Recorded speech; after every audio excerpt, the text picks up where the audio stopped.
If you're thinking about getting a MacBook Air this Christmas, wait, because I'm about to tell you if you're making a $1,000 mistake or the smartest purchase of the year. Look, I get it, the MacBook Air is gorgeous, it's sleek, all your favorite creators use one, but here's the thing that nobody talks about. It's not for everyone. And dropping over $1,000 on the wrong laptop, that's a Christmas gift that'll haunt you until next December. So in today's video, I'm going to break down exactly who should get a MacBook Air this holiday season, who should absolutely avoid it, and the one alternative nobody's considering that might actually be better for you and your wallet. Let's get into it.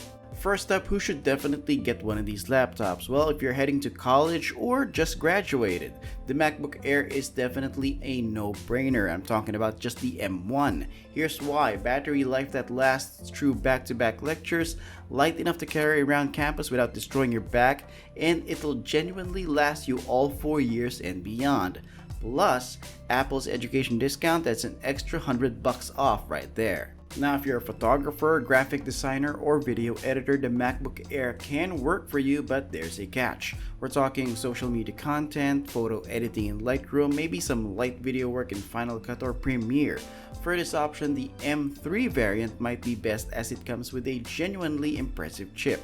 But if you're editing 4K footage all day long or doing 3D rendering, it would be the wrong machine. We'll talk about that in a minute. Next up would be the remote worker or digital nomad. These guys work from coffee shops, they travel all over the world, so they're gonna need something reliable that won't die during a cross-country flight. The MacBook Air was literally designed for these people. I'm talking about just the M1 or M2. So silent operation, all-day battery, powerful enough for Zoom calls, spreadsheets, presentations, everything you need without the weight of a pro machine you don't actually need. Last but not the least, the Apple ecosystem user. So you've already got an iPhone, AirPods, maybe an Apple Watch. The integration is the chef's kiss. Copy on your phone, you can paste that on your laptop. AirDrop that works flawlessly through different gadgets, and iMessage on the big screen. You know what I'm talking about.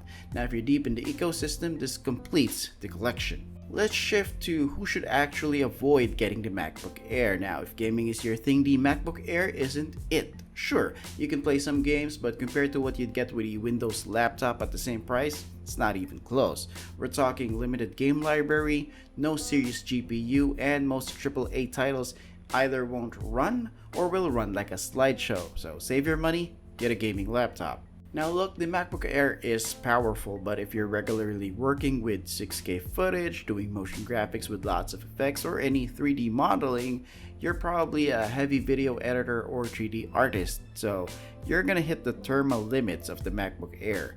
It has no fan, which means it'll throttle when things heat up, so you need the MacBook Pro with active cooling. That's a non-negotiable.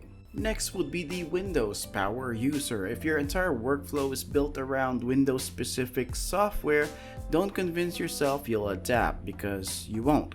You'll just be frustrated. Engineering software, certain business applications, specific games. If your life runs on Windows, then stay on Windows. Which brings me to the budget conscious buyer. There's an uncomfortable truth we need to talk about. $1,000 in this economy is a lot of money.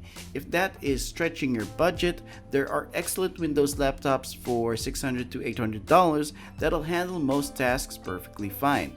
Please don't go into debt just for a logo.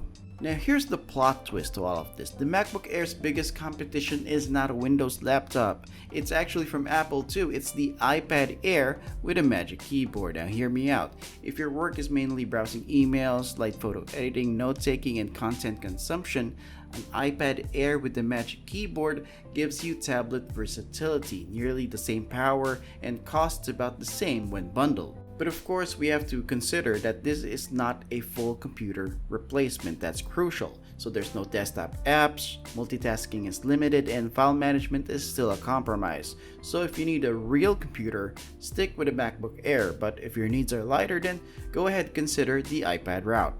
So there you have it. The MacBook Air is genuinely one of the best laptops you can buy in 2025, be it the M1, 2, 3, or 4, but only if you're the right person for it. Now, if you're still unsure, check out that iPad Air option. It might actually surprise you. Now, if this helped you make a decision today, hit that like button, subscribe for more honest tech advice, and I'll see you in the next one. Happy holidays. May your Christmas tech purchases be ever in your favor.